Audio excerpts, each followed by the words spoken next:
Friends నమస్తే, welcome to honours kitchen. రోజు మంచి రెసిపీతో షేర్ చేస్తున్నానండి. ఎప్పుడైనా కూడా కీరా దోసకాయ పచ్చడి చేశారా? చాలా టేస్ట్గా ఉంటుంది. తప్పకుండా ఇదే విధంగా ఒక్కసారి ట్రై చేసి చూడండి. బ్రేక్ఫాస్ట్లకే కాదండి, రైస్లో కూడా చాలా టేస్ట్గా ఉంటుంది.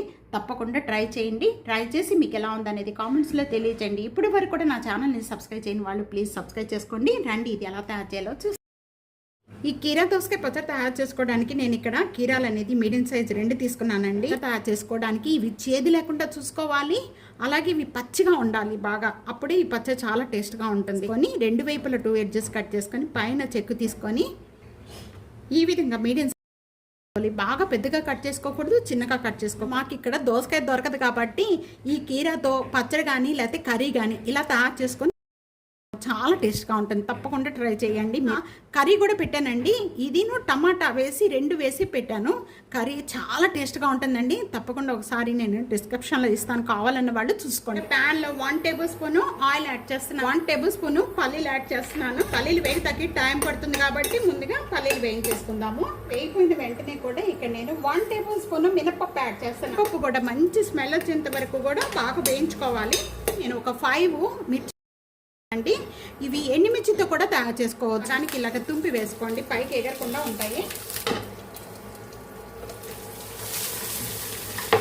లో ఫ్లేమ్లో పెట్టి వేయిస్తున్నానండి. అలాగే వీటితో పాటు ఇవి వేగుతూ ఉండగానే ఒక 4 లేక 5 వెల్లుల్లిపాయ రెబ్బలు కూడా, కొద్దిగా చింతపండు, టేబుల్ స్పూన్ జీరా కూడా యాడ్ చేస్తున్నాను. దీంట్లోనే యాడ్ చేసేస్తాను. ఇప్పుడు మూత ఓపెన్ చేద్దామండి. ఈ విధంగా వేగిపోయిన వెంటనే కూడా ఒక 2 రెమ్మలు కరివేపాకు యాడ్ చేస్తున్నాను. దీంట్లోనే ఈ కరివేపాకు యాడ్ చేయడం వల్ల చట్నీలో చాలా బాగుంటుందండి. ఇవన్నీ కూడా వేగిపోయాయి. ఇంకా స్టవ్ బంద్. ఇవన్నీ కూడా మిక్సీ జార్లో తీసేసుకుందాము. చల్లారిపోయిన తర్వాత మెత్తగా చేసుకోవాలి. ముందుగా ఇవన్నీలోనే మనం ఇక్కడ ఇలా దోసకాయ ముక్కలన్నీ కూడా దీంట్లో యాడ్ చేసేస్తున్నాను. ఒక టమాటా చిన్న చిన్న పీసెస్గా కట్ చేసిన టమాటా కూడా యాడ్ చేస్తున్నాను. మూత పెట్టేసేసుకొని మీడియం ఫ్లేమ్లో ఒక 1 మినిట్ మగ్గిపోతే చాలండి. 1 మినిట్ అయిపోయిన వెంటనే ఇప్పుడు ఓపెన్ చేద్దాము. ఈ విధంగా మగ్గిపోయిన వెంటనే కూడా ఇంకా స్టవ్ బంద్ చేసేసుకుందాం. బాగా చల్లారిన తర్వాత మిక్సీ జార్లో యాడ్ చేసుకోవాలండి. వేడి మీద యాడ్ చేసుకున్నారంటే వాటర్గా వచ్చేస్తుంది చట్నీ. ఈ విధంగా చల్లారిపోయిన వెంటనే కూడా ఇప్పుడు మిక్సీ జార్లో వేసుకోవాలి. ముందుగా మనము వేరుశనగపప్పు ఈ విధంగా మెత్తగా చేసుకోవాలి. కీరా అంతా కూడా దీంట్లో యాడ్ చేసేస్తున్నాను. సాల్ట్ కూడా టేస్టీ సరిపడే సాల్ట్ యాడ్ చేసుకోండి. ఒక 1/2 టేబుల్ స్పూన్ పసుపు కూడా యాడ్. ఇవన్నీ కూడా బాగా మెత్తగా చేసుకోకూడదండి, కొద్దిగా బరగ్గా చేసుకోవాలి. ఇదంతా కూడా ఈ విధంగా చేసుకోవాలండి. ఇదిగోండి మధ్య మధ్యలో ఈ విధంగా దోసకాయ ముక్కలుగానే ఉంటాయి. కూడా రెడీ అయిపోయిన వెంటనే ఒక బౌల్లోకి యాడ్ చేసేస్తున్నాను. నేను కూడా రెడీ అయిపోయిందండి.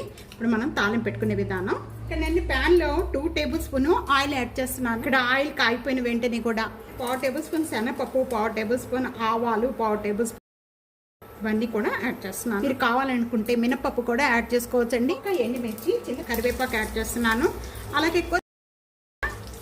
కొద్దిగా ఇంగవ. స్టవ్ బంద్ చేసేసుకున్నాను. ఇంకా మనం ఈ పచ్చడంతా కూడా ప్రిపేర్ చేసి పెట్టుకున్న దీంట్లో ఈ తాలింపు అంతా కూడా కలిపేసుకోవాలి. ఈ విధంగా తప్పకుండా ట్రై చేయండి. వీడియో నచ్చితే కనుక ఫ్యామిలీకి, ఫ్రెండ్స్కి video share and like, comment, subscribe చేసుకోవడం అస్సలు మర్చిపోవద్దు. Thank you for watching.